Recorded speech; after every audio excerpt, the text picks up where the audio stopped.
our discussion about a very fun award for us to always throw about, thrash about, and scream about like big man children.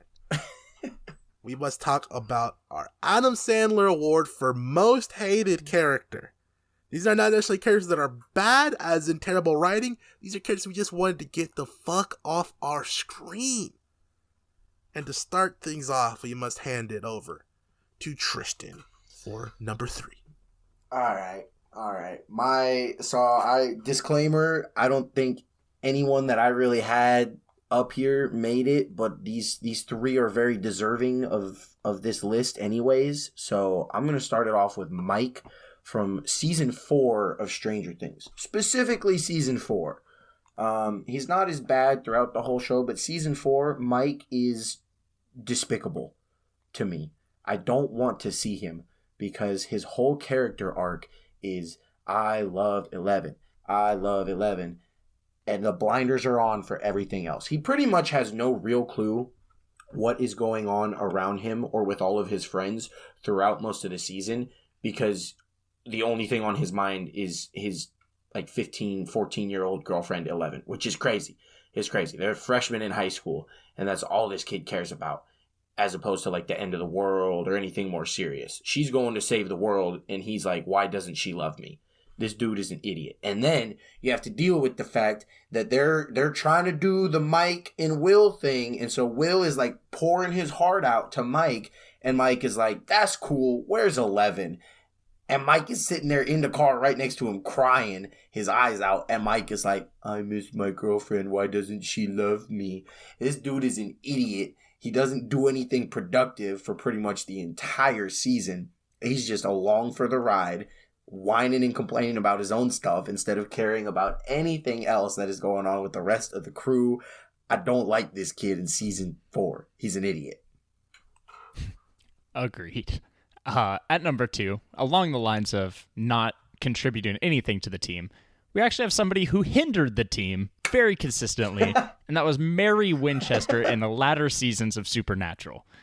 Not only was she just the most detrimental character to my mental health while watching this, she was also actively hurting the team every chance she got, whether it be sleeping with British people that are actively trying to kill them. Oh my gosh. That was pretty much the main deal, but she got them in trouble various times that my brain cannot recall. She was an annoying character. She never really appreciated Sam and Dean for bringing her back, which, fair. I mean, she was living her own good life back up in heaven. But she pretty much came back, said, fuck you guys, did her own thing, and that own thing was not good. That own thing was probably the worst moments that we got in the latter seasons of Supernatural, and there were some bad ones. Trust me, there were some bad ones. If you've seen Supernatural, you know what I'm talking about. If you don't, then you're brain dead. Mary gets the second spot on our list. If it weren't for one terrible character this year, she would be number 1. And what was that, Reek? Bro, I have risen many days in my life.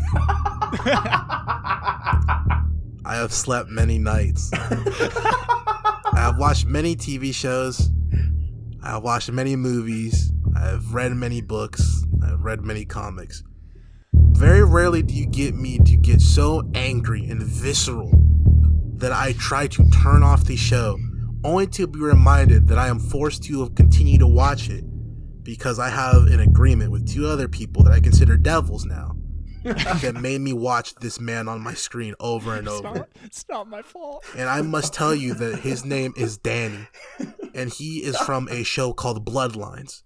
And no, I'm not talking about the lines I created by scratching my eyes out and dripping blood down my face. I'm talking like connections between family. Because that's what the show's about, right? Family. So how could a show about family include a character so fucking bad? Well, Danny is the definition of an asshole. Any fucking leech you've ever had in your life, it's Danny. You know that friend that comes up and he's like, hey man, I know we haven't talked in a while. Can I borrow $5? That's Danny. You know that family member that continuously shows up to family functions just to fuck them up for everyone else? That's Danny. You ever have that brother or sister that just seems to get on your nerves for no fucking reason, even though you don't even want to talk to them? That's Danny. You ever seen Satan? You guessed it. That's Danny. It's awesome. Danny is such a wide-scale piece of shit that he just can't help himself. His mother and father invite him back to town after all of the bullshit he's done, everything like this.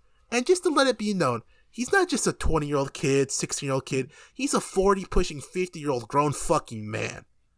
And he comes back home and just spits in his family's face. His father wants nothing to do with him. Leaves the decision up to his brother. His brother still doesn't want anything to fucking do with him because he's such a fucking piece of shit. The only family member that even cares about him is the mother because she puts on the biggest fucking blinders I've ever seen. It's like the old Kanye glasses with the slits in them, except they're entirely filled. You can't see through the glasses. They're not even glasses. They're blockers. They're walls. And that's what she's wearing. Because how can you not see that this dude's just a slimy piece of shit? He looks like the fucking Joker took off the white paint on his face and just started walking around chilling. Like, that's actually what Danny looks like. And I'm sorry to disrespect that actor, but goddamn, brother, you have a slimy ass face. If I were to walk down the parts, bro, if I were to walk down the street and I saw your ass, I'm like, damn, that dude's about to shank me or try to sell me some fucking meth. Danny literally is just the biggest sack of shit. He becomes a drug dealer in his family's property, fucking them over, getting them raided by the DA, and being, lol, not my problem. He tries to sell out every single person in his family because why not, dude?